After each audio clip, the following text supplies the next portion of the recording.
When we first started using eMaint, it was used pretty much just for work order requests and work orders, and that was it. When I moved over to the maintenance and engineering department, my first task was, okay, do what you need to do to make this tool actually useful for us. I mean, it was useful for work orders, work order requests, but we weren't using it to its full capabilities. I was allowed the time to learn the system and really dive in and see what it can do for us. One of the first things I did was I moved over all of our preventative maintenance items. I think we have probably 600. Moved all of those from our old system and started going from there. And it's gone pretty well so far.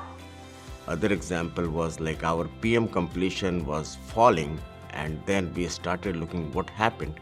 So turned out to be like we assigned many of the PMs to our operators, and in the PM dashboard there was like a consolidated PM accomplishment, but not we were tracking necessarily who is accomplishing these PMs. I think actually going back to when we first got eMaint, our on-time delivery was just dropping like a rock. Upper management team looked into it and they said, man, we're not really capturing good PMs.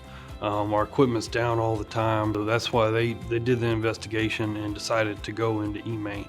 I think one of the proudest moments I have is when we finally got the PMs implemented and got them going, because now it's been a slow rise, but we're making them steady improvements. I think that's one of the things that's been really great about our implementation of eMaint.